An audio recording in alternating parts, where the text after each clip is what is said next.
Hey, what's going on, everybody? Jeremy here with FM Custom Baits. Welcome to the channel. This is the first video in the channel, and we are going to be building a square bill crankbait out of basswood or basswood, whichever you prefer to call it. I've got multiple templates printed out, paper that I designed in Affinity Designer to get cleaner lines, and we're simply just going to start out by cutting out the template, and there will be an additional template glued onto the wood. That was the 2-inch version. Believe this is the 2.5-inch that we're building today. And once we get our template cut out, you'll notice I was like explaining something on the camera, but decided to do a voiceover instead. But we're going to glue the template down onto the wood. Good old Elmer's glue, can't go wrong with it. And simply we're just going to get a nice even spread of the glue, and we'll then place it down onto the basswood.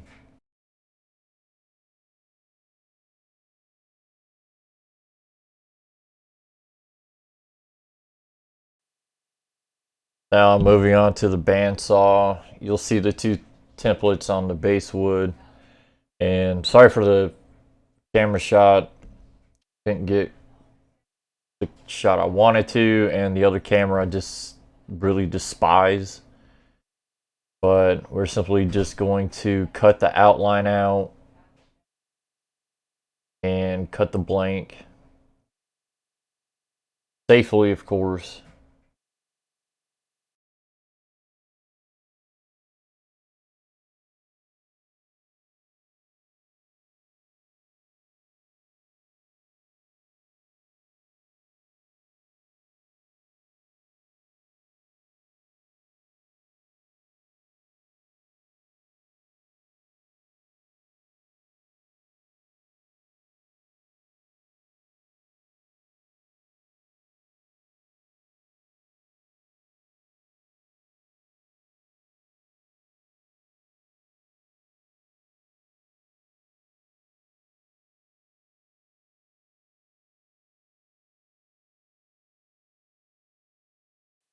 Now we're moving on to the belt sander. Basically, we're just getting the outer profile and any other rough edges smoothed out on the top and bottom, giving the blank its general shape.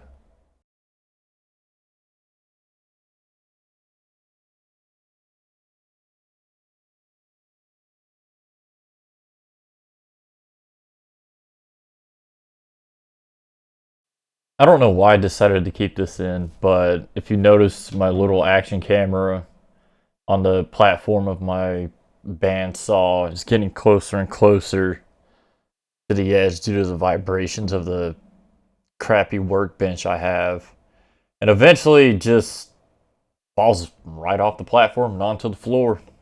Why I kept it in there, don't know.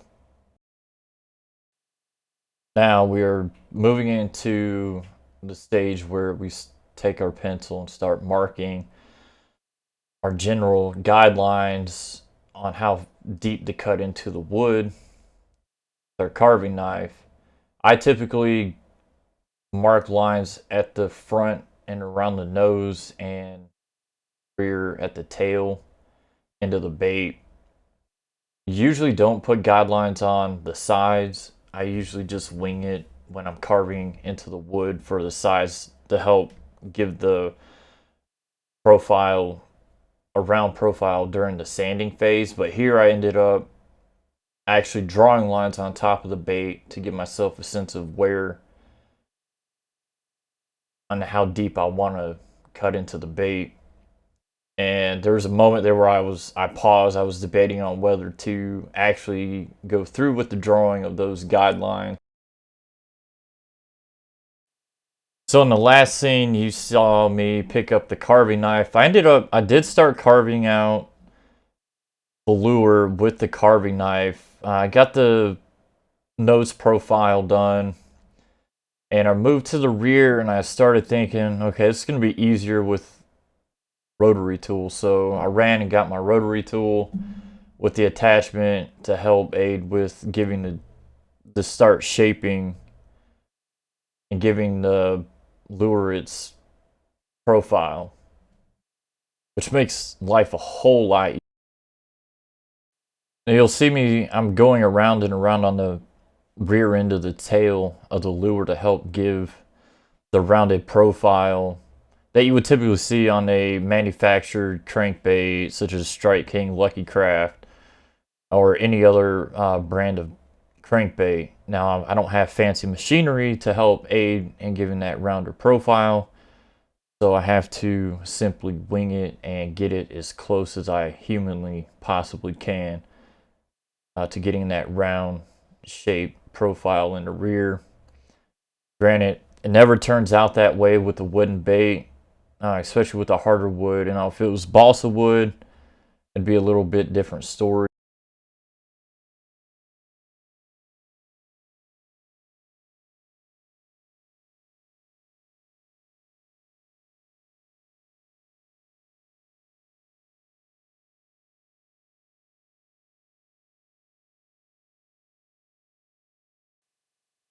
Now, after using the rotary tool to get the profile, I started sanding it by hand with sandpaper. I started here with the 60 grit sandpaper, and then I moved from 60 all the way up to a 220 grit. A typical sandpaper grit of choice: 60, 80, 100, 120, 150. And I skip 180 and go up to a 220. Now you can go as high as 300 and 400 grit if you like a really smooth finish on the crankbait. However, I typically don't do that. Usually the clear coat will help aid with the smooth finish on the body of the lure as well as seal it wood.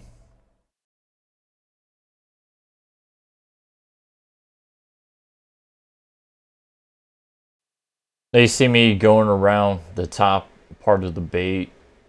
I do not sand in the direction of the wood grain while I'm trying to get the round profile on the top of the lure as well as the bottom and the rear.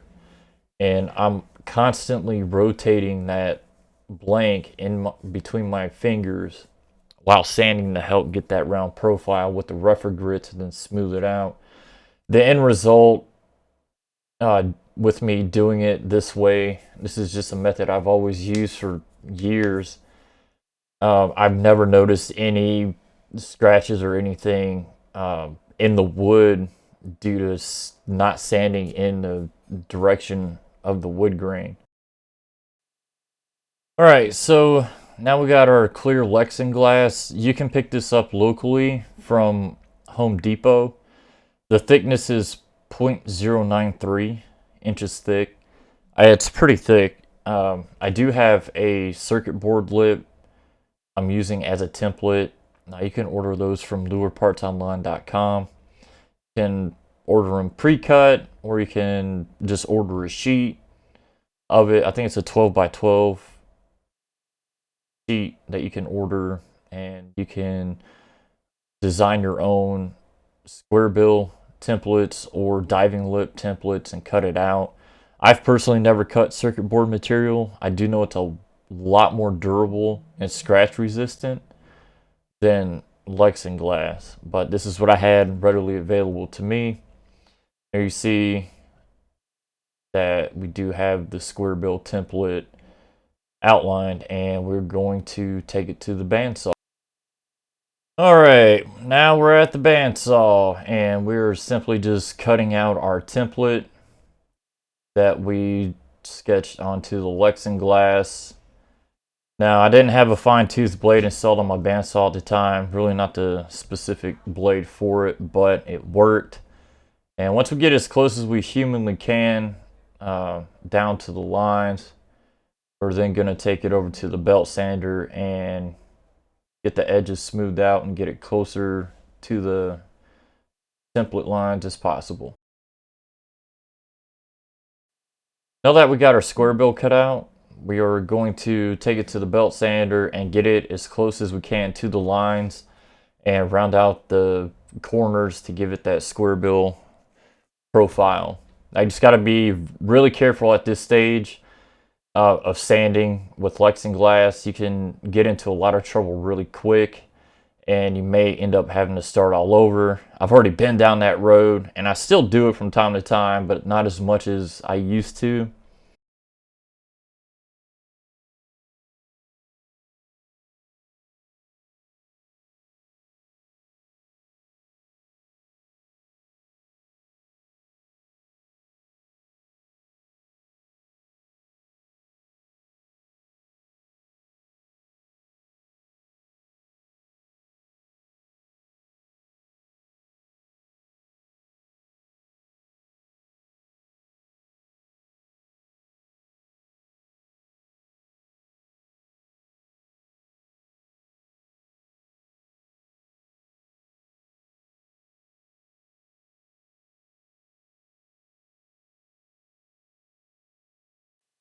All right, we're back at the bandsaw. Sorry for the bad camera angle. I do have the blank in my hand, and what we're doing right now at this point in the build is we're cutting the slot for the lip. Now this process is really tricky. You can take a pair of digital calipers and get the exact width or thickness of the Lexinglass, and then take the calipers to your blank and then just mark where the template lines will be and take a pencil to really get them to show up. Now we're still cutting the lip slot, making minor tweaks and adjustments to actually get the bill to fit inside. I think at this stage I ended up sanding down the back end of the bill to make it a little skinnier, to get it easier to go into the lip slot in the blank. But ended up having to sand down the back end of it and widen out the mouth of the lip slot a little more.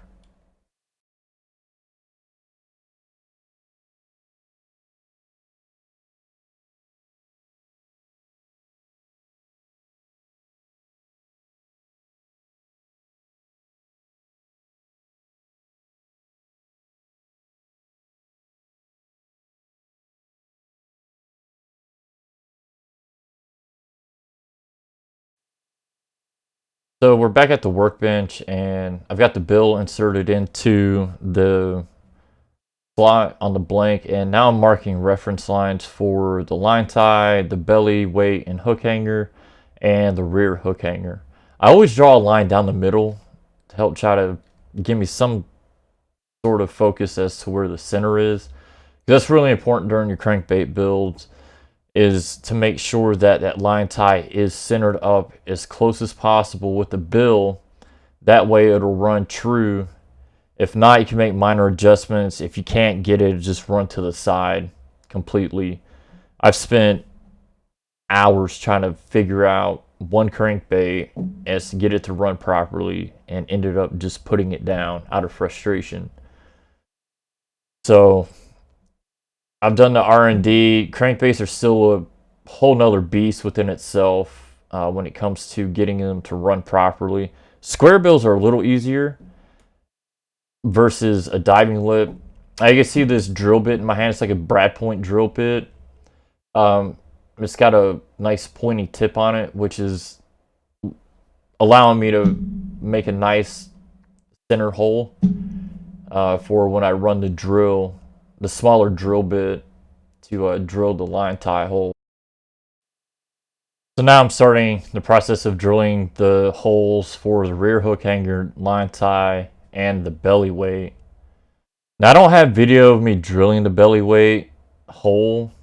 It's probably lost that clip somewhere, honestly, so my apologies on that. But yeah, that's the basic, simple process.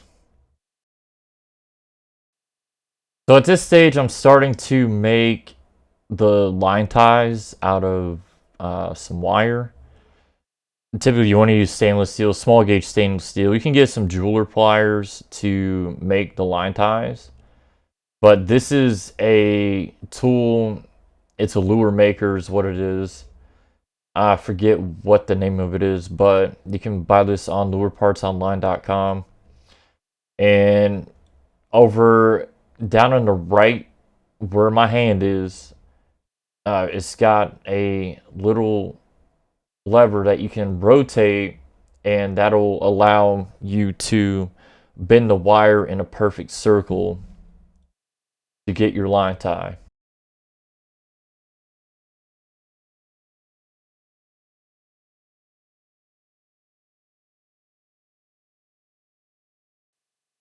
Now, after I get this wire formed into a line tie, you'll see me reaching in a blue bag right now. I'm reaching for an 1/8 ounce egg weight that I pick up from Academy.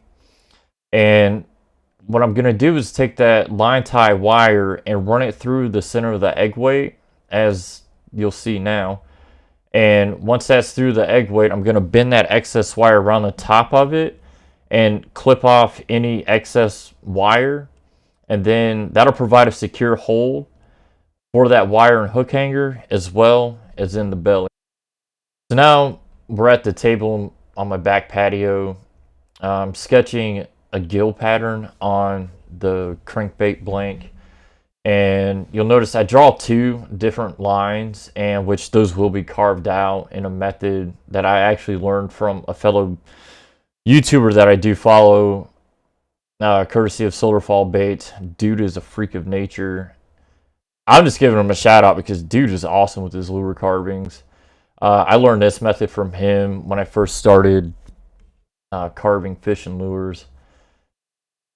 And I'll also drill out eye sockets for the blank. I'm going to get them as close as possible. I don't have any specific templates. I just wing this all the time. I don't know why.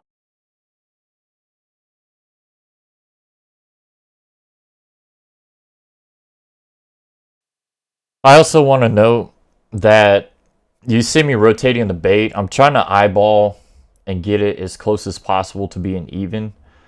Just bear in mind though, when you are making your crankbaits for yourself, fish don't really care about gill placement and all that. Granted, you want it to look good. Yes, I get it and understand, but fish really don't care. If they're hungry, they're going to eat it.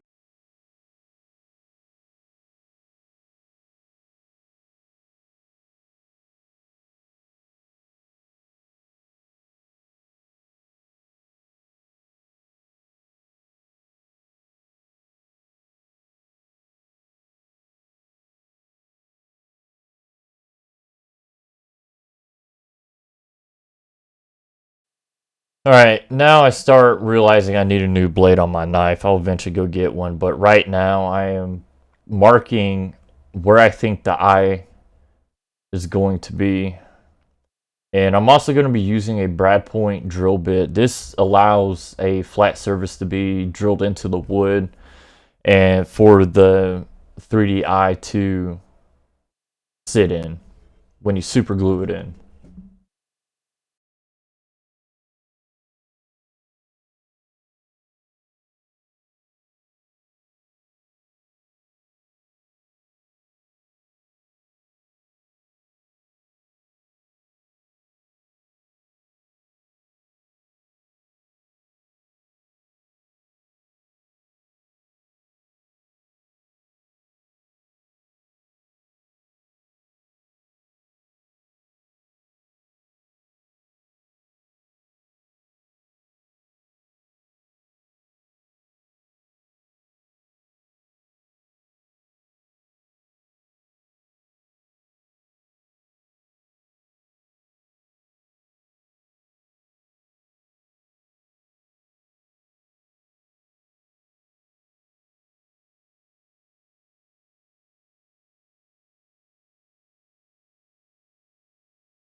All right, so now we start carving the gill. The first thing you really want to do is take your knife and on the lines you drew, carve into the line first.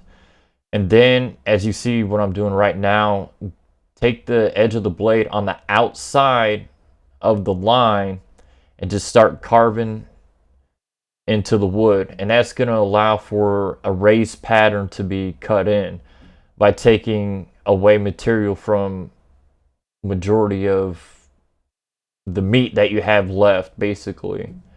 And I'm going to do this for both sides, left and right, for each line. And then after that, you'll see later that you're going to want to sand it smooth and try to get the body as flush as you can to the gills. That is a personal preference of mine. I like to do it. Others don't. It's a personal preference, really. Curb appeal, I guess. But again, like I stated earlier, fish don't really care what it looks like. If it looks good to them, they're gonna chomp it.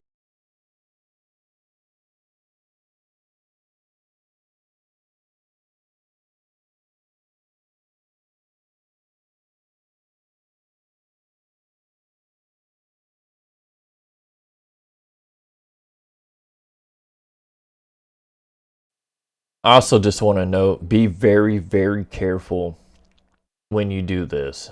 You can cut yourself. I have done it myself, right on the tip of my thumb, tips of my fingers. I have done it and it hurts like hell. So as you're cutting away material, some of it may not directly come off. So you'll have to take the tip of your blade and just run it on the line that you have cut to get rid of any excess wood that's still hanging out where you're cutting. As you see me scraping here, this is what I'm talking about.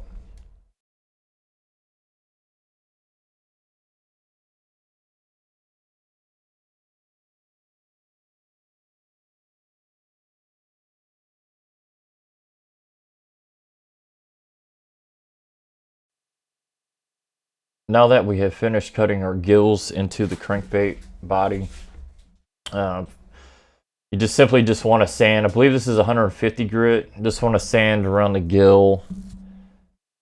gills and try to get it as flat and smooth as possible on the main body. Again, personal preference. If you just want to leave it as is, that's fine, and smooth it out. That's cool. You know, it'll be your build, however you want to build it, your design. You're free to do whatever you want.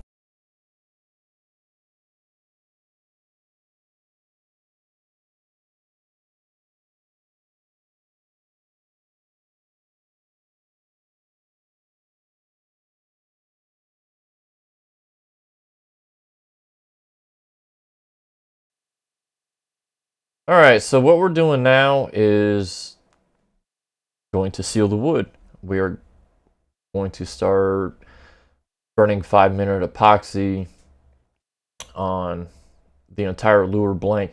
Now, I didn't have any tape at the time to tape the bill off. I couldn't find it. I didn't know where I left it. So, is what it is.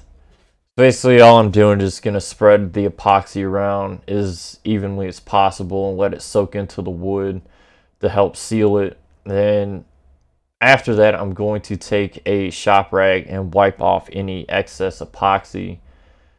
That way it doesn't get bulked up in one area. Now, once the epoxy cures, you're going to want to sand it down before your final clear coat, because that epoxy is going to raise up the wood a little bit. It's going to raise up the wood grain. You're going to want to smooth it down to a nice smooth finish. And then whatever you decide to use, you can use 30-minute epoxy, KBS diamond coat, whatever your personal preference is for a final seal.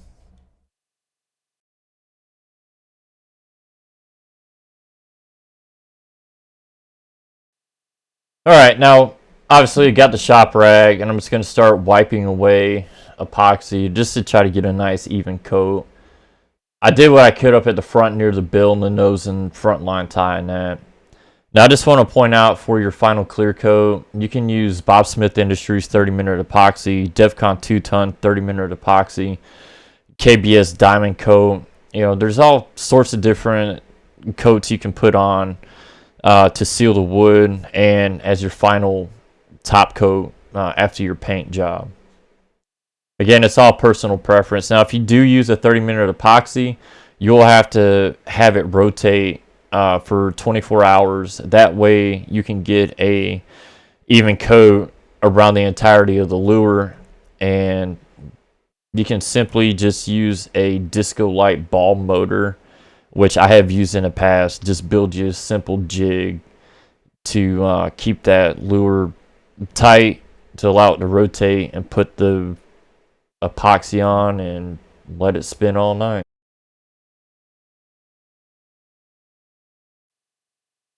Well, let the fun begin. We are now painting the fishing lure. I'm currently base coating. You'll notice that there is white already on the blank. I didn't have the whitest tip on at the time. Thought I could get away with it, but I ended up just switching out the tip on my airbrush. I'm using a Pache, I think it's Pache or Posh, single action airbrush. And now I'm just simply base coating with the proper tip. Now you'll notice this hair dryer up by the second camera. It's going to be moving in different spots.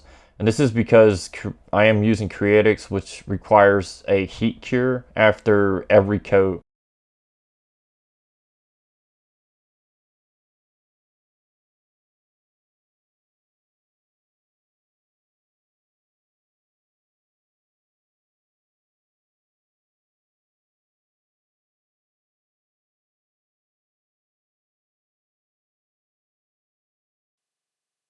Alright, now we are base coating with pearl white Creatix paint. I always like to do a pearl white with this specific color pattern. The color pattern we are painting is a gizzard shad. That is the common forage in most waters down here in the south, in my neck of the woods anyways. So I'm going to do 2 coats of pearl white. I'll always do double coats of base colors, opaque white. Whatever base color I'm using, I always do quite a few coats depending on how thin I actually have the paint to get the coverage needed.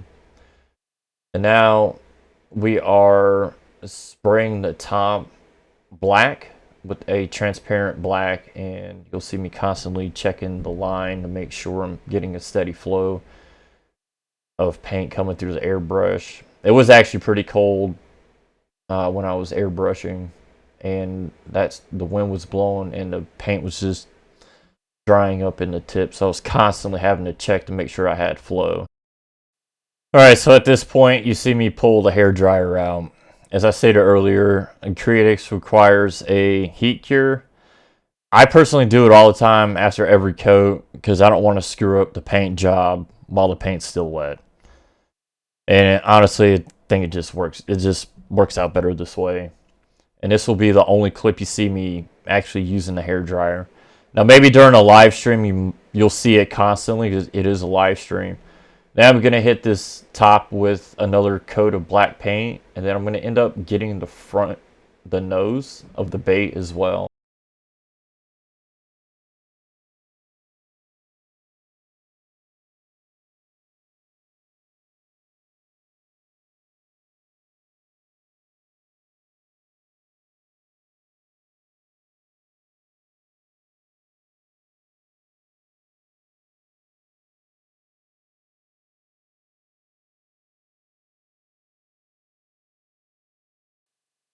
Alright, so I've got a wire mesh and I'm going to paint scales on it. Wire meshing is not the best thing to use when using water-based paints.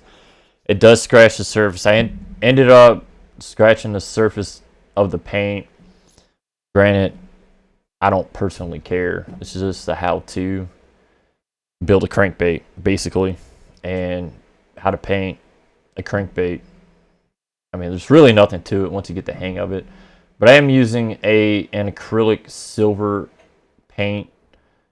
You can use any color paint you want for a scale pattern, pending the color scheme you were going for.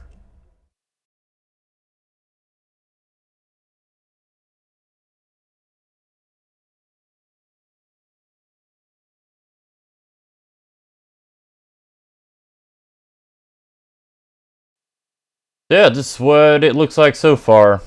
And the next step will be an iridescent blue on the top and on the sides.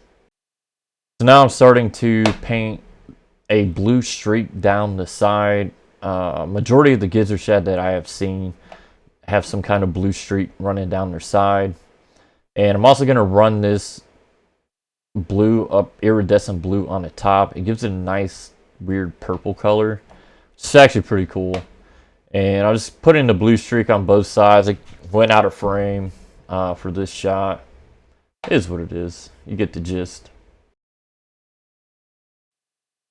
So now I am painting around the belly weight hook hanger and up on the throat.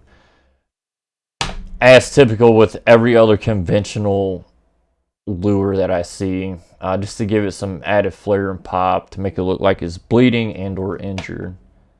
And this is the second time you'll see me use the hairdryer. My bad.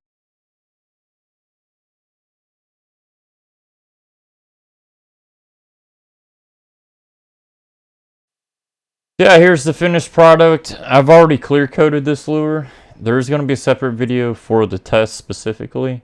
That'll be coming up very, very soon. So stay tuned. And we're also going to do a fishing video as well as that lure test too. And my apologies, this picture is like really blurry, but it's the best I've got right now. So I hope y'all enjoyed. Y'all take it easy.